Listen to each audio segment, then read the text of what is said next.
नमस्कार दोस्तों, एक बार पुनः हम लोग गार्डन में हैं और अनंत चतुर्दशी से गणेश पूजा की शुरुआत हो गई है। हम लोग भी पूजा पाठ में सब पूरी जनता, महाराष्ट्र तो बहुत ही ज़्यादा है, पूरे देश दुनिया में गणेश पूजा की जाती है और उनसे हम आशीर्वाद लेते हैं।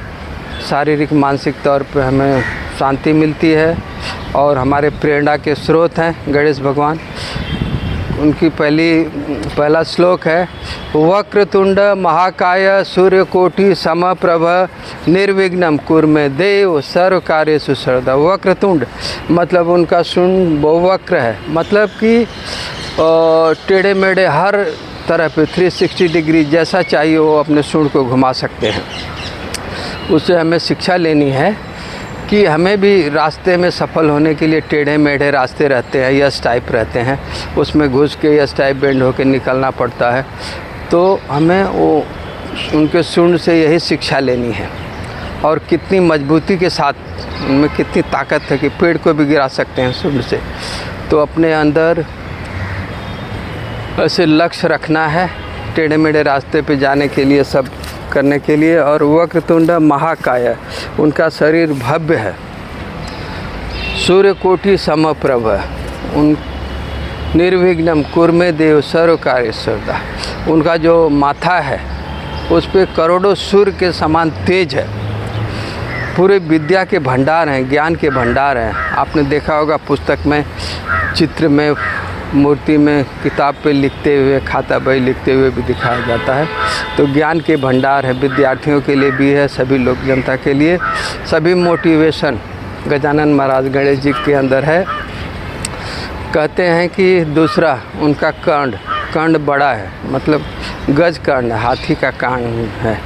तो उसको हम लोग ये करते हैं कि कान बड़ा होने से हम सुनते हैं। जैसे ही कान बड़ा होता है हम सुनने की आदत डालनी चाहिए। गणेश भगवान हम सभी का सुनते हैं और हम लोग जैसे ही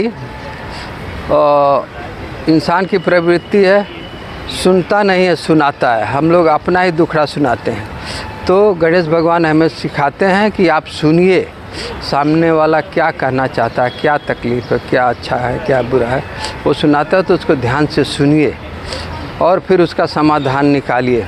जिस तरह से गणेश भगवान हम अपनी परेशानियां उनके कान में कहते हैं, तो अपने पेट में ले के कान को बड़ा कर लेते हैं। थोड़ी 2 मिनट थोड़ा ऑनलाइन चालू है, 2 मिनट में बात करते हैं। तो हम लोग जैसे गणेश भगवान कान में लेके और उनका उधर बड़ा हो गया है, तो इस तरह से हमारी बातों को मंथन करके अच्छा रिजल्ट निकालते हैं, वो सीखना है। उनकी आंखें छोटी हैं। आंखें छोटी का मतलब क्या होता है कि लक्ष्य का निशाना लगाने के लिए, लक्ष्य पाने के लिए आंखें को थोड़ी बंद करनी होती है, छोटी करनी होती है। जैसे देखिए अर्जुन ने लक्ष्य को निशाना लगाया तो एक आंख बंद कर दिया और दूसरी को छोटी करके मछली के आंख में तीर मारा।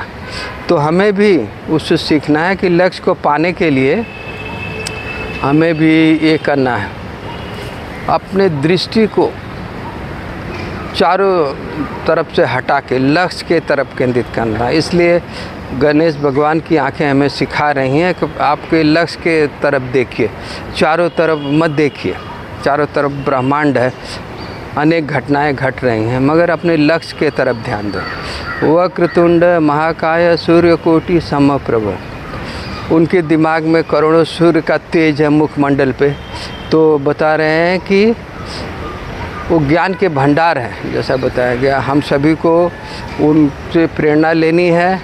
आपने भी देखा होगा चौड़े माथे वाले, जिन पे तेज होता है, तीव्र बुद्धि वाले होते हैं। मगर ये ज़रूरी नहीं है आप छोटे हैं, नाटे हैं, मोटे हैं, कैसे भी है, गोरे हैं, काले हैं। आप ऐसा कर सकते हैं कि अपने ध्यान को अपने मस्तिष्क में केंद्रित करके अनुमान करें कि सारी ऊर्जा, गणेश भगवान सारी ऊर्जा डाल रहे हैं, पूरी सृष्टि की ऊर्जा हमारे ब्रेन में डाल रहे हैं। तो हमारा पढ़ाई में, लिखाई में, ध्यान में, कर्म में हर जगह लगेगा। वक्रतुंड महाकाय सूर्यकोटि समप्रभ निर्विघ्नम कुर्मे देव सर्वकार्य। और हमारे सभी कर्मों को निर्विघ्न बिना बाधा के दूर कर देते हैं। तो कहने का मतलब है ये प्रेरणा स्रोत हैं हम लोग के गजानन महाराज। और शंकर जी ने गज का सिर लगाया, ये भी इसी उद्देश्य से। चाहते तो मनुष्य का भी सिर लगा सकते थे, मगर हम लोग को सिखाने के लिए, पूजनीय बनाने के लिए। प्रथम पूजनीय है गणेश जी। जैसे उन्होंने अपने गुरु माता पिता को, शंकर जी एक बार बताया कि जो दुनिया में सबसे महान है उनका चक्कर करके अपने दूसरे बेटे कार्तिकेय को भी बोला। गजानन महाराज का मूषक है, मूस को लेके इन्होंने सोचा कि माता पिता भी गुरु हैं, महान हैं, तो इनका ही चक्कर लगा लेते हैं। और वो तो अपने मयूर को लेके सारी दुनिया का भ्रमण कर रहे हैं। तब तक इन्हें प्रथम पूजनी का पुरस्कार भी मिल गया। और देखिए, और उनके हाथ 4 हाथ हैं। 4 हाथों का मतलब क्या है कि हमारे पास 2 हाथ है और हम उससे कई गुना ज़्यादा काम करें, 4 हाथों का काम करें। और देखिए, और अच्छी बात है, एक हाथ में अंकुश है, दूसरे में पाश है। तो अब अंकुश हमारे सामने अगर कोई आतताई है, हमें स्वरक्षा के लिए अंकुश भी उठाना पड़ेगा, वो सिखा रहे हैं। हमारे देवी देवताओं के हाथ में भी अंकुश है, फूल है, कलश है, सब कुछ है। तो इस तरह से हमें कभी कठोर भी बनना पड़े तो अंकुश भी उठाना पड़ेगा। पास है, रस्सी है, बांधने के लिए है। अपने जो हम लोग व्यथित हैं, अपनी बुराइयों को बांधने के लिए पास भी है। तो इस तरह से वक्रतुंड महाकाय सूर्यकोटि समप्रभ निर्विघ्नम कुर्मे देव सर्वकाय सर्वदा। आज बहुत अच्छा ही दिन है। हम लोग गार्डन में ही है और गणेश महाराज की पूजा धूमधाम में है, महाराष्ट्र में है, पूरे देश दुनिया में हो रही है। और हमें मानसिक और आध्यात्मिक ज्ञान के साथ साथ गणेश भगवान हमें शारीरिक सिखाते हैं। मूषक जी हैं, उनके चूहा महाराज उदीर मामा हमें सिखाते हैं कि चंचल रहो, चलते रहो, कुछ न कुछ करते रहो, यहाँ वहाँ ऐसा चलते रहो। तो हमेशा रात दिन चलते रहते हैं। हमें सिखाते हैं एक्टिव रहो, नींद में भी रहो, थोड़ी सी खरखराहट हो तो उठ जाओ, पढ़ाई लिखाई में ध्यान लगो, अपने कर्म में बिजी रहो, तो ये होगा। और दूसरा, और हम लोग गार्डन में गजानन महाराज पूरे विश्व का कल्याण करें, सारे देश का कल्याण कर ही रहे हैं, हम लोग के उपासक हैं। और गणपति बप्पा मोरया, मंगल मूर्ति मोरया।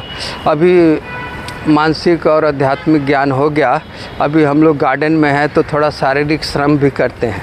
हम लोग आज की जनरेशन में भौतिकवाद में शारीरिक श्रम भूल गए हैं। तो देखिए, थोड़ा एक 25 बार ऐसा करें। 1 2 3 4 5 6 7 8 9 10 11 12 13 14 15 16 17 18 19 20 21 22 23 24 25 जितना भी साठिका है अपने अंदर नस नाड़ी में खून दौड़ता है। देखिए, वह भी उल्टा।